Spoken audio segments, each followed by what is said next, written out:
Dear Mon Pom MAGA, Donald Trump is not being indicted for you. He's never done a thing for you. Here's what he promised you. He said he would lower drug prices. He didn't. He said he'd protect people with pre-existing conditions. He didn't. He said he would repeal the Affordable Care Act and replace it with something beautiful. He didn't. And he didn't. He promised to eliminate the federal deficit. He didn't. As a matter of fact, he increased it by $7.8 trillion. He promised an infrastructure bill was coming in 2 weeks. It never came. He promised to build a wall and that Mexico was going to pay for it. He didn't, and they didn't. He promised his tax cuts for the wealthy and corporations would pay for themselves. They won't. In fact, they added $2 trillion to our national debt, and those billionaires are now 77% richer. He promised to end the opioid crisis, bring back coal, protect Steele jobs, increase wages, stop factories from moving overseas, enact term limits, show his taxes, and that Hillary Clinton would be locked up. He didn't, and she isn't. He said he would make America great and put America first. He let a pandemic ravage our country and kept our nuclear secrets in his bathroom. But here's what he did do. He used your money to pay off a porn star. He mocked a disabled reporter, attacked a POW, bragged about sexual assault, got impeached twice, lost re-election, plotted a coup, incited an insurrection, and stole highly classified documents he knew he wasn't allowed to show to anyone, but did. So now he's found himself with 91 charges. He's liable of business fraud and corruption, and he's liable of sexual abuse. And he's still facing other charges. And he didn't do any of that for you. He's an incurious, incompetent imbecile who is as corrupt and self-obsessed as he is dumb. And he's really, really dumb. He's a sociopathic traitor who has done nothing for you. Nothing. He's being indicted because of his actions, his selfishness, his disregard for the law and for the safety of our citizens. Because the truth is that aside from how much money you'll send him to pay his many, many lawyers, the T does not give a shit about you. He doesn't do anything for anyone but himself. And getting indicted is 100% about him, not you. Believe me. My guest today is Michael Steele. He's an American politician, an attorney, a political commentator, and host of the Michael Steele podcast, who served as the 7th Lieutenant Governor of Maryland from 2003 to 2007 and as chairperson of the RNC from 2009 until 2011. He was the first African American to hold either office, and he really doesn't need an introduction. In this conversation, we talk a lot about the chaos that is currently underway in the United States House of Representatives and the hold that MAGA has on the Republican Party at large. Michael Steele is one of those former Republicans that I've found myself more aligned with than I could have ever imagined in my life, believe me. The thing is that our democracy is under attack. And if we can agree on only one thing, and that thing is that we need to protect and defend this democracy, then we are indeed allies. Because if we can't agree on that, then we can't debate all the stuff we don't agree on down the road. So, enjoy. Welcome to the Are You Effing Kidding Me podcast. Michael Steele, a man who needs no introduction. Welcome to the podcast. JoJo, go. So good to be with you. I'm excited and I'm ready for the conversation. I'm so excited because we were going to talk about recipes and stuff because there's nothing going on. I'm looking forward to the meatballs. Come on. I do have some good secrets on those turkey meatballs of mine, but okay, in all seriousness, holy shit. Right now, as we're having this conversation, we are watching a vote. We were watching a vote on the floor of the House of Representatives, where Jim, election denying, Medal of what did he get? The Medal of Honor instead of a pardon. Jordan, wrestling cover-upper of abuse, is the lead. Sort of for the Republican nomination for Speaker of the House that he tried essentially to destroy from the outside in, and now they're taking a vote. He doesn't have the votes, but I guess what I'm hoping is that an expert like you can make sense of this dumpster. Well, I wish I could. So let's talk about meatballs. I can't. So right now the vote is 211 for Jeffries, 199 for McJordan, 5 for McCarthy, 7 for Scalise, and 4 for other, which means that there's 16 Republicans who have voted against Jordan. He cannot no more than 4 vote against him. So the reality of it is we go to another ballot. But here's the rub, Joe, when you break it all down. The House does not want this man to be Speaker. There's not a Republican with a half a brain cell inside the caucus who wants him to be Speaker. In fact, even those who are supposedly Jim Jordan supporters know that this guy is wholly incompetent to the job. As a legislator, of which he has been for 16 years, do you know how many bills Jim Jordan has had passed with his name as the lead author? Michael, is it 0? 0. 0. He's had 0 bills with his name as the lead sponsor passed in the Congress in 16 years. He is nothing more than a bomb thrower, election denier, who has been elevated to this position because Trump has basically created that pathway for him. So now we're watching this happen. Liz Cheney, I thought, said it best. If you nominate Jim Jordan, which the party has done, certainly now if you elect him as Speaker, that basically what the House Republicans are saying is we have abandoned the Constitution. We don't give a rat's ass about what you think or feel about January 6th. And effectively has said to the country, we dare you to take the majority away from us. So now it's the ball's in our court, people. The ball's in our court. How about that? It's like the we the people thing. It's almost as if, yeah.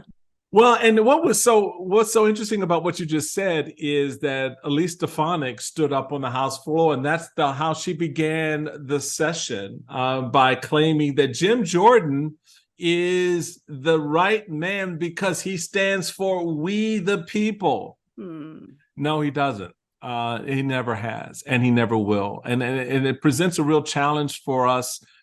And in one sense, I'll tell you, Joe, it sets up the 2024 election paradigm, for me at least, very clearly. You are either an illiberal, anti-constitution, anti-democratic citizen, or you are a pro-democracy, pro-constitution, American who wants to move us off of this and away from this to preserve the dignity of liberal democracy. Small L for people out there who may be freaking out because I use the term liberal. And I think it's an important juxtaposition right now to watch this thing unfold the way it has, and continues to unfold, that informs us that one party is prepared to govern, and we may disagree on what those policies are, but at least they're prepared to govern. And the other is not. It's incapable of that. And to that point, I have so many questions. First of all, my congressman voted for Jim Jordan. This is a state that went for Biden. This is not a county that went for Biden, or a district that went for Biden, but nonetheless, I'm very disappointed, but I'll just move off of that. It's not even that they are incapable of governing. They don't seem to want to. Right. They don't seem to be interested in governing. And I often think of what's going on now as this attack on the House of Representatives from the inside out, because the one from the outside in failed. And this feels like the same sort of idea, to dismantle the institution. It's like the call's coming from inside the house. Right. Yes, it is. Right. And because I feel like the dysfunction is the point. The chaos is the point. Yeah. And I was very, very lucky last night to see Nancy Pelosi do an interview at the 92nd Street Y in the city. And I saw that photo of the two of you. I was going to Oh. comment on look who you stumbled into. and I have a fit of the vapors, let me tell you, because I'm shaking now. Like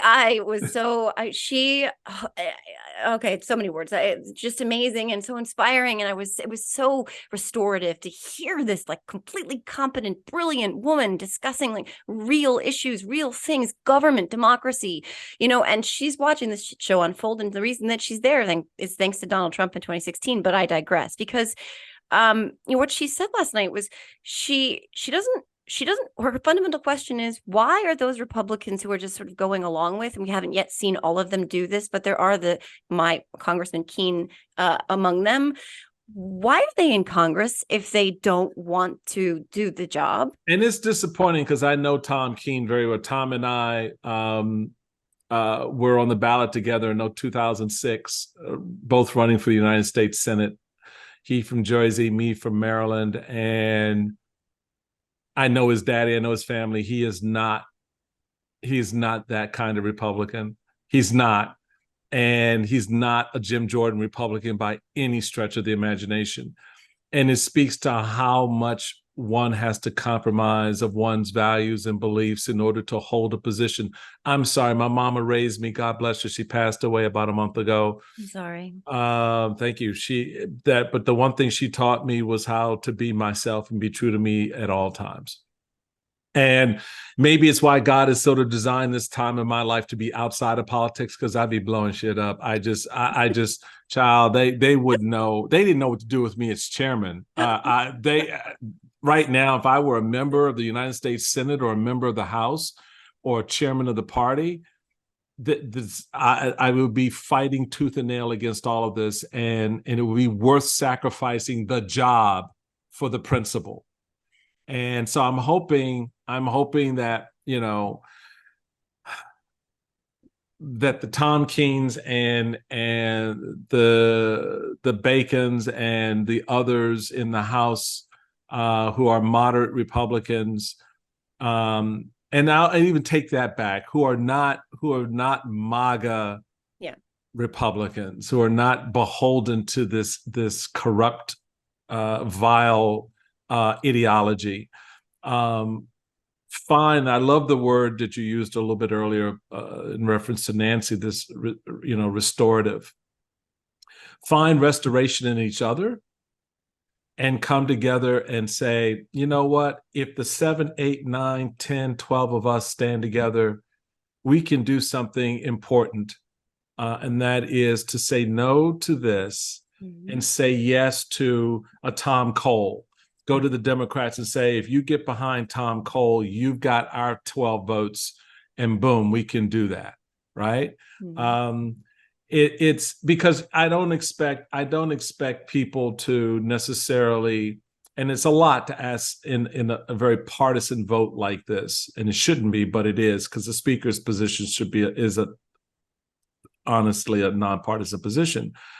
But it's hard to get people to sort of cross that line. But when you look at what lies ahead, if you don't, I think you have to, right? I think you have to. I think it's important for the country to see that in order to help us get over this poison that we seem to be stuck in. Yeah, and I feel like I'm in search of this answer to the question, and I'll never find the answer. I can't find it. I keep turning up every stone and talking to everybody that knows this stuff inside and out like you, and the answer seems to evade me nonetheless, which is, why? Like, why do they keep yielding to the angriest, loudest voices? And I've had a myriad of answers, from regaling saying literal physical fear, to everyone else talking about primaries, to, me thinking that this is a masterclass in cowardice. But they have the power in their hands to reverse this, to stop the lunacy right now. It's all of those things you just mentioned. And it all boils down to what I just said. They value the seat. the title and the position more than they desire or value the responsibility, the job, and the Constitution. And so it's about my reelection. It's about, I don't want anything said or written or, put out there negatively about me. Yeah. Because this generation of Congress, it's all about me. It's not about you. I use you as a way to get here, but once I'm here, it's all about me. And it remains all about me. And so what voters have to recognize is that you're not a part of the equation anymore. Money trumps you because they dumb you down with ads and spending and, on things that sort of distract you away from the fact that Jim Jordan, who's represented his congressional district for 8 terms, 16 years, has not once passed a bill. He's voted against a lot of shit, but he's never passed a bill. Mm-hmm. He's never had members in the Congress come to him and say, hey, can I co-sponsor that with you? Hey, I like where you're going with this bill. I'll sign up.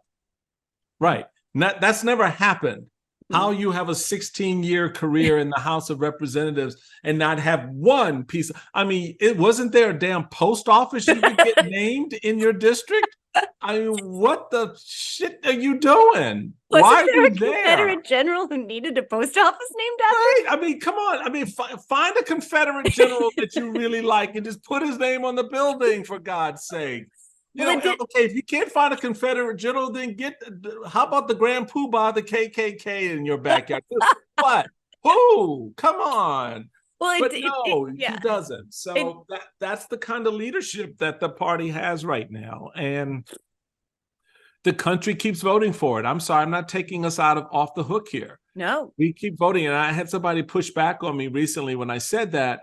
And, it's like, that's not, I don't live there. That's not my congressional district. And I'm like, I get it. I don't live in Ohio. I don't live in New Jersey. I live in Maryland. And, some of my elected officials here vote crazy. You know what I do? I don't vote for them. Mm-hmm. I just don't vote for them. And I speak out against them. And, that should be part of the process. It really should be. And it doesn't help matters for Jim Jordan that his district used to look like a duck, the way it was drawn. Literally, I think they chopped its bill off recently, right. So it's like missing its bill, but it's essentially still the freaking gerrymandered duck. It's like Tetris, but you've almost lost the game. Yeah, that's how you also get to be Jim Jordan without doing anything of any consequence. Right. And you end up being this. I've heard from several people that he's not just like incompetent. He's notoriously sloppy and ill-prepared and disorganized. It's like handing a hangry, dirty diapered toddler, like the keys to the bus. What are you doing? Yep. No, that's exactly what we're looking at. And I don't know why people think that they can continue to persist down this road, Joe, and there are no consequences and the result's going to be different. I don't know how you think that putting someone who conspired, and I'll use the term, I've read the evidence. So in my view, conspired with Donald Trump to overturn the election results of 2020, conspired with Donald Trump on January 6th, and conspired against the Constitution by refusing to appear when summoned by a duly authorized subpoena to testify to what he knew and his involvement in those affairs. And how you think by making him speaker, things are going to get better. Wait. That little budget thing that comes to a head on November 17th, that the guy who's stood against the continuing resolution and actually agitated against Kevin McCarthy for actually negotiating a deal to avert a shutdown of the government, that guy is now going to rally Republicans to go work with Joe Biden. Yeah, right. Oh That's the equivalent of me saying I'm a natural blonde. Okay. Because, and Wait by a the minute. way, What? No. No. I didn't, don't, I, you never heard it. I never said it. Nobody heard Okay. that. So Thank you. You everybody, scared. Oh, girl, you yeah. scared me there for a moment. I thought. Nancy Pelosi said something like that last night about, not about her hair, but just about nobody heard that in front of a crowd full of people. Like, just don't tell anyone. So you said, what's his name's name? Just use Nancy Pelosi's pet name for what's his name. You brought him up, it's like saying Voldemort, but you said, Donald Trump. And Right. that's the thing too. It feels like, I feel like some of the stuff going on in the world, all roads lead to Putin, but in this particular case, all roads lead to Trump. And this particular chaos, because we know Jim Jordan is going to be his, ball washer, to put it politely, and that really what he's there to do is be his toady, and Matt Gaetz is going to facilitate that. But so the dysfunction, again, being the whole point of this, this being Trump's design to control the House of Representatives, the thing that he's actually indicted for, as trying to impact the official proceedings of the House of Representatives. Right. He's now trying to do it through this little puppet who doesn't wear a jacket. So my question is, ultimately, is this chaos that they're sowing and creating, because we're going to get a shutdown with a Speaker Jordan or without a speaker, period, either way. Right. Is the chaos ultimately helpful to Trump? Because he probably thinks it is, because he probably thinks it'll distract from his, Mount Everest of indictments and likely convictions, his liable for business fraud case, his liable for sexual abuse case. Is this ultimately helpful to him, this chaos that's going on now? Yeah, that's actually an excellent question, and I appreciate the framing, because we need to keep in mind something I think we've essentially lost track of, and that is they told us what they were going to do. Mm-hmm. They told us in the inaugural week of 2017. That they were going to deconstruct the administrative state. What it would require is getting the Republican establishment that proclaimed and absolutely defended. In one sense, they kind of remind me of the worst kind of Judas and Peter at the same time, was to try to convince them who believed that they could protect us from Donald Trump and that they would be there to correct his illiberal behavior and his desires to remake government, that they would in fact wind up being the easiest participants and the actual perpetrators of this idea, or perpetrators of this idea, and it's planned out. Once you turn the corner and get a Lindsey Graham who says, "Oh my God, if we make him the head of our party, we're dead in the water," standing there going, "We can't be anything without Trump." Mm-hmm. Once you turn that corner, you're done. So now what you're seeing playing out is the execution of that thing, what we were told was going to happen, and how it's playing itself out in the myriads of ways, slowly reshaping, taking over, pushing aside, diminishing, eliminating, frustrating the purposes of various institutions and ideologies, to the point that the American people sit back and go, well, it's all corrupt, it's all broken, I don't care. And here we are. Yeah. So that was the second part of that question I was going to ask, will Americans see what's really going on, and how do we get there? Because like you said, it's like there's this quote about democracy dying very slowly and then all at once, right?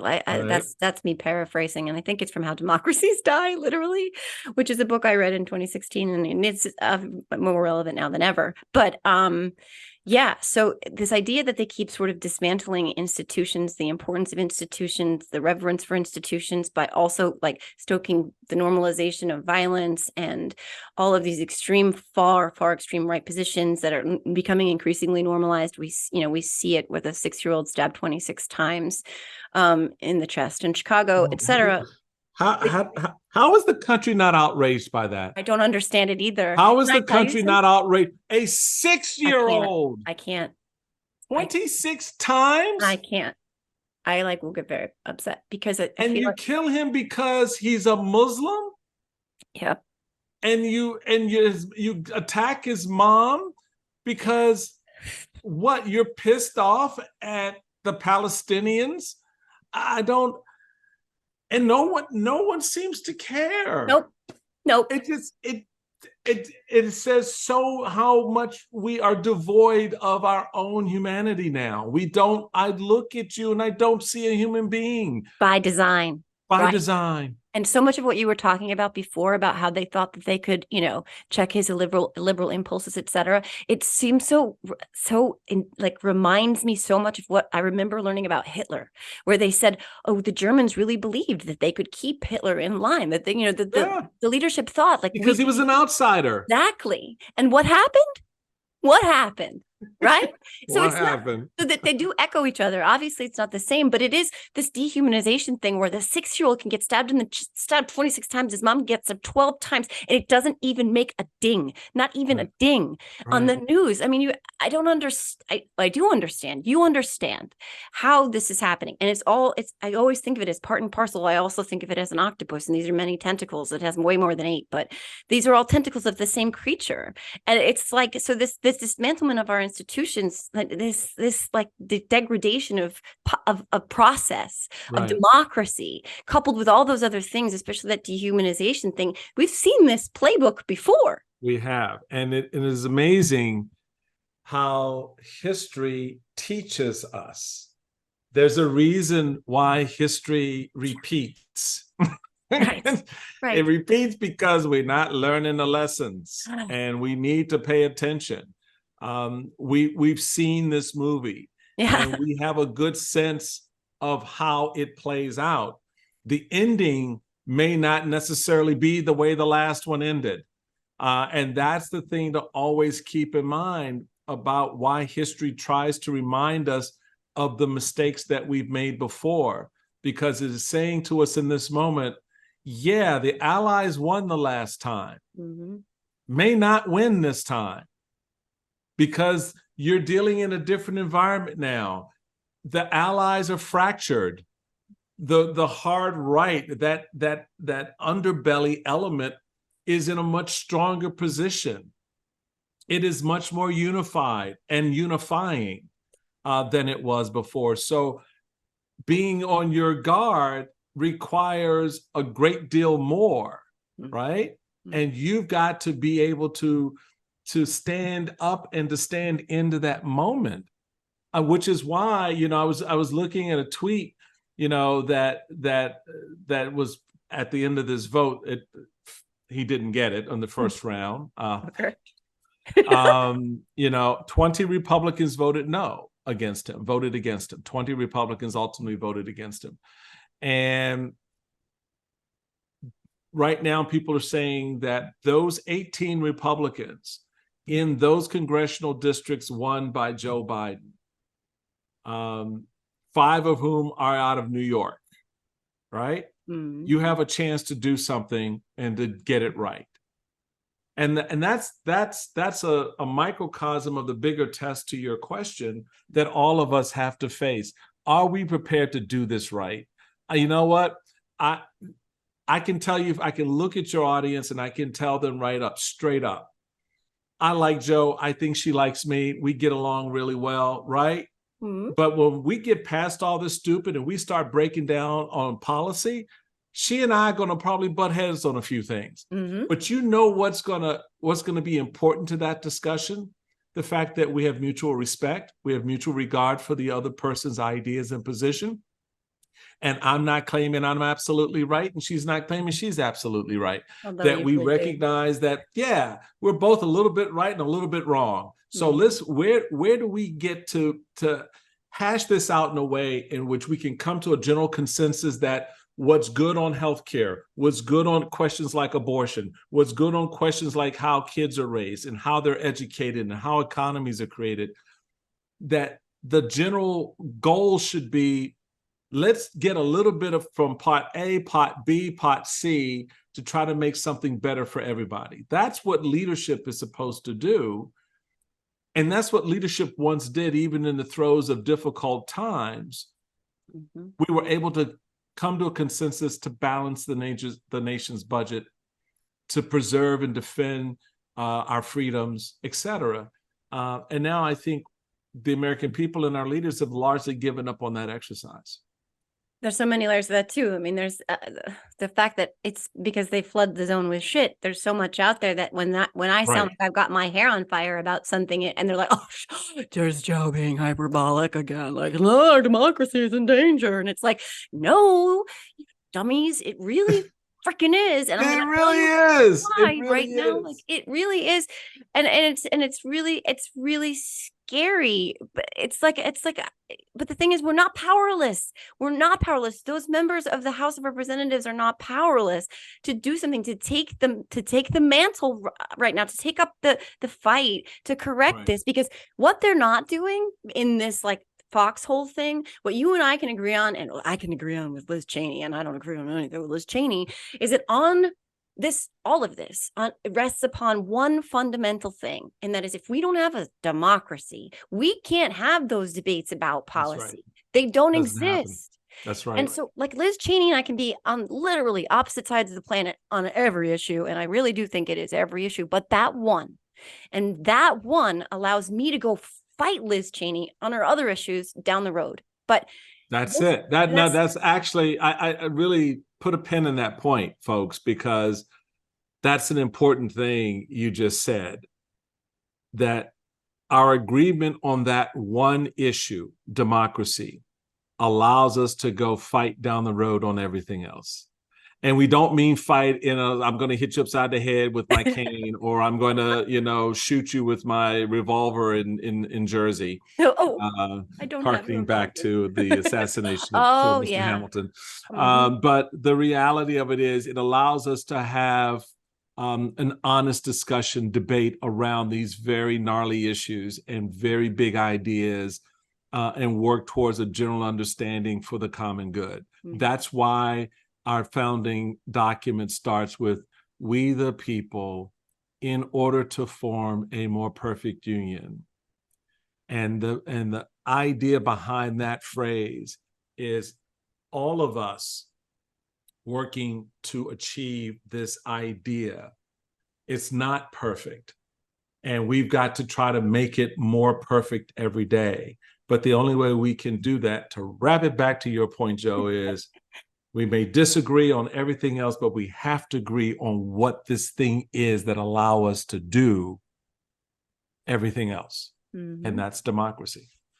I mean, there's no better place to end that part of the conversation than there, because I do believe that we, the people, agree on much more than we think we do at the end of the day. And what we saw in Ohio in their special ballot thing in August is that more people actually want democracy than don't. And that's more of a nonpartisan issue than I think Republicans would like it to be. So absolutely, we'll use that as hopeful bellwether. But I love when you talk about we the people, I get all like, I'm such a dork for shit like this. Like, I know people think I'm stupid. It's good. So am I. I cried the first time I ever saw the House of Representatives. I was there again recently. I got to sit on the floor of the House. I cried like a baby. It's like, these are places that are so special to us. I want that to always be that way. And we take it for granted. And when you especially stop and think about how it was desecrated on January 6th, mm-hmm. In so many ways, on so many levels. You can't feel numb to that. You have to feel something in the face of that. And so I remember growing up in Washington, D.C., my dad, whenever we would drive by the White House, he would pull the car. He literally would pull the car over. And in those days, you could park there. And so he would stop out directly in front of the White House, park the car. Just one fence, right? and walk up to the fence and say, "That's where the president lives." And talk to me about why that was important and why it was important for me, particularly as a young Black kid, given everything else that was going on around me and my family at the time, that still should hold value for me. And I should appreciate that. And he would look at the Capitol, point to the Capitol, and he'd talk about it. And I would, as a teenager, spend my evenings, says a lot about my teenage years, sitting on the Capitol steps with a bag of chip and a bottle of Coke with friends, and we would, the cops would come by and they bring a glass, have a little Coke, dip into the chips. But it was an appreciation of where you were. And so that I appreciate your sentimentality about it, because it is a thing that kind of connects us. Yeah. I appreciate the fact that you well up when you walk into the House chamber, as do I, as should every American.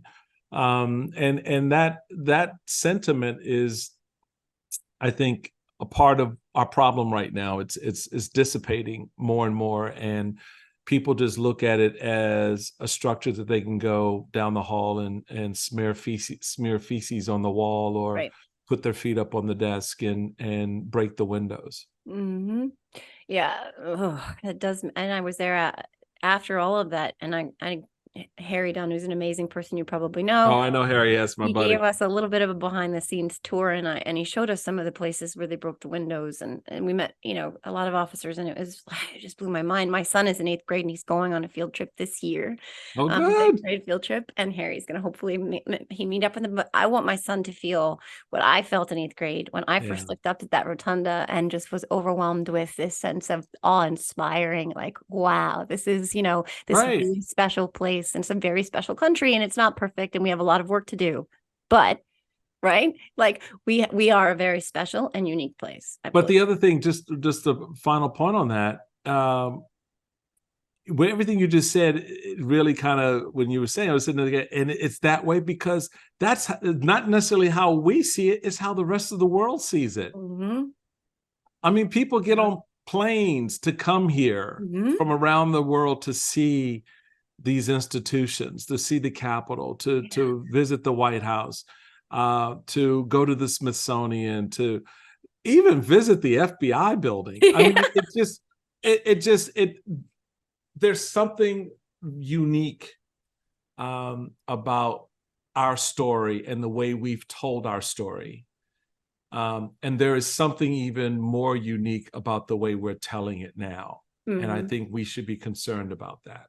I 100% agree. And your dad, we owe him a debt of gratitude. And my dad was an immigrant who came to this country, and he saw the shining city on a hill, and he wanted that for himself and for his kids. And he instilled that love of this democracy. He spent his whole entire career working for the Department of Defense. He put that love of this country in me, and I'm going to pass it down to my kids. God help me, even if they can't stand me. I don't care. Mom, I don't want to go.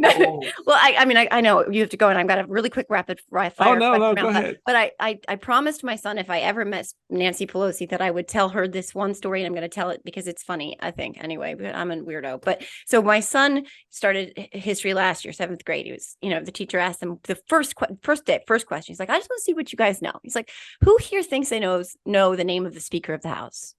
No hands. And my son goes, is it Nancy Pelosi? And he's like, yes. How did you know that? And he's like, oh my God, some of the things my mom says when I roll my eyes and pretend I'm not listening are actually getting in. And I was like, I win all the things. I'm so excited. Oh, let me tell you, there's more winning to come. Trust me, because my son, who is a lot older than your son, says to me last month, he sends me this text. He goes, oh my God, I can't believe I'm starting to think like you. I was like, you're welcome. You're welcome. You're welcome. It's our revenge. It's our revenge. But it is our revenge. They just don't know it. But that's important, because guess what just happened in that moment? Your son became a small role model for his classmates. And now, there'll be those who go, oh my God, teacher's pet. But the reality of it is, he should appreciate that he has a chance to help inform and educate as well. And that, what you're teaching him and have taught him is something that he can pass on to his classmates. And that's good. That's healthy for us as a country. Yeah. We need to have our young people more civically attuned to how this thing works. Your son needs to know that literally in he's what now? He's 10, probably 14. 14, 8th grade, 14. Okay. He's 14. literally in 4 years, he's going to be voting for the first time. Exactly. And so he needs to understand now why that's important and why that's a value, so that when he's 18, that's a proud moment for him. I remember it being a very proud moment for me, and having big discussions with my mom and dad about how I should vote and what party I should join. And of course, I scared the hell out of them with both those choices at the time, but it opened up a whole grand, highway of opportunity, of learning and influence. And so you're doing good, Carol. You're doing good. Yeah, I mean, he hates me for it, but it's fine. But then it's fine. It's fine. But I did get to tell her what I promised him I would, and he thought that was pretty cool. So hopefully he told his history teacher this year, because he made honors history because of all the annoying things I talked about. So there you go. I would like him to run for office someday. I digress. Okay, Michael Steele. So on that note, we're gonna do my favorite part of my podcast is always my rapid fire random question round, and you are going to get a would you rather round, which is a special round of random rapid fire. Would I rather what?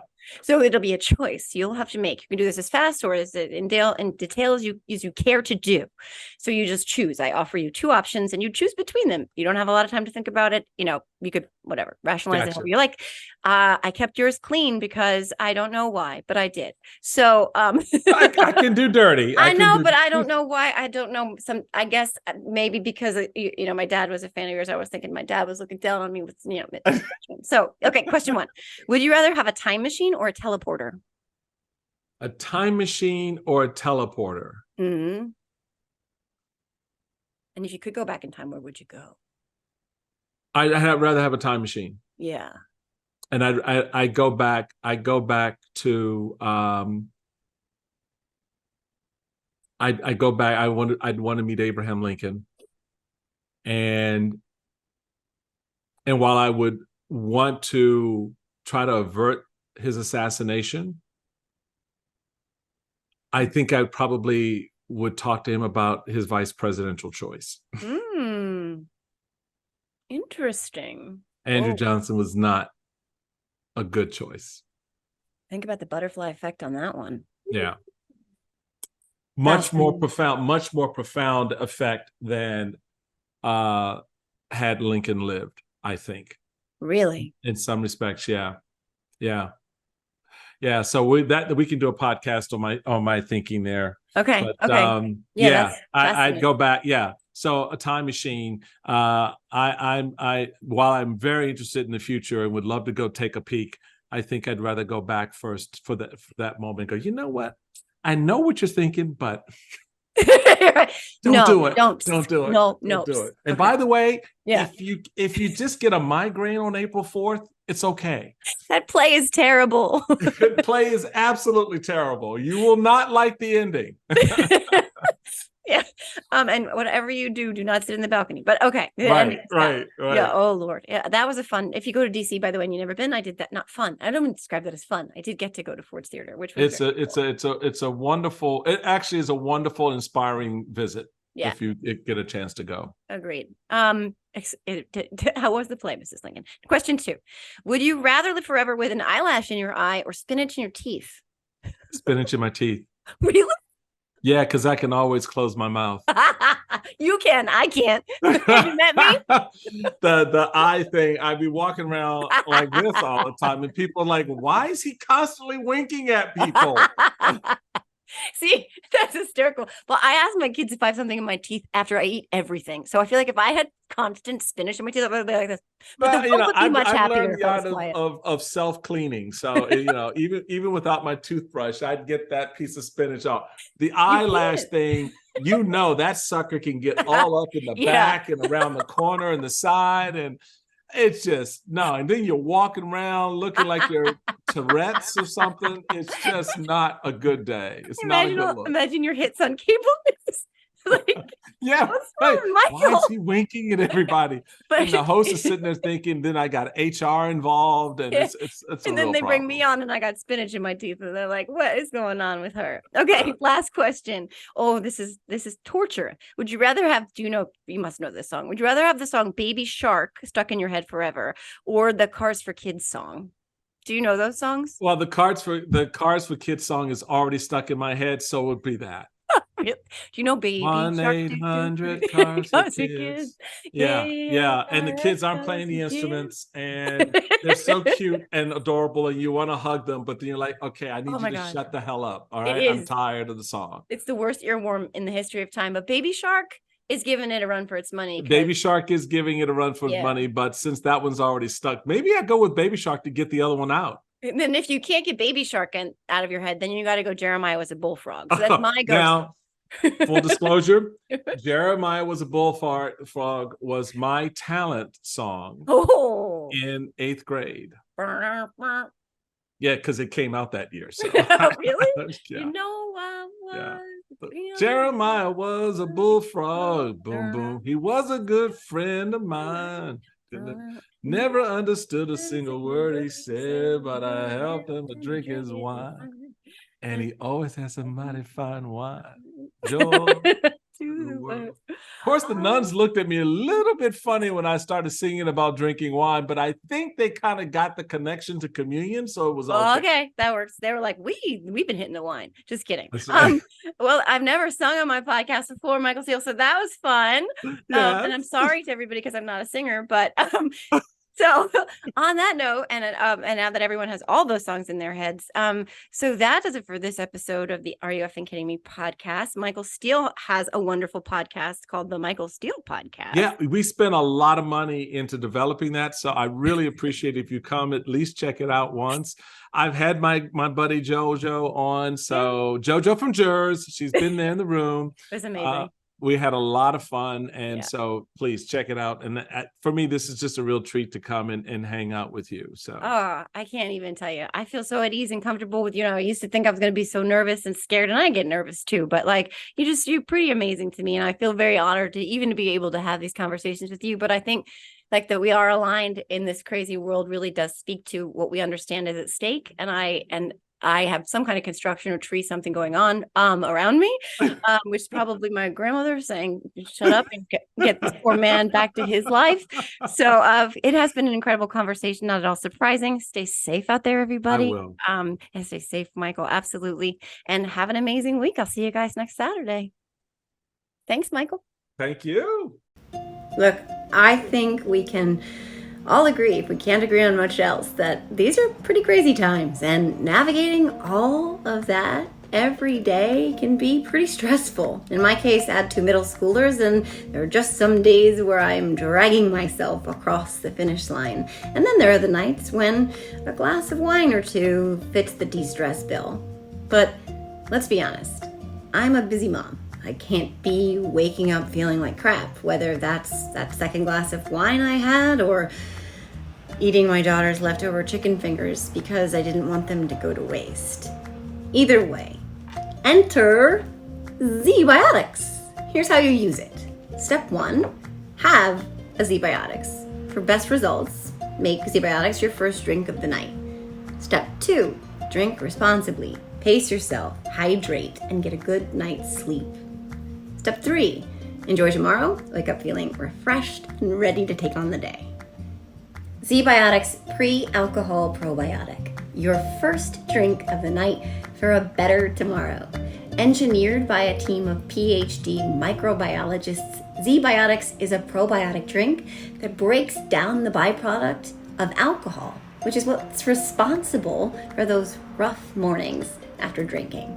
So go to zbiotics.com/politicalvoices or scan the QR code on the screen right now to get 15% off your first order when you use Political Voices at checkout.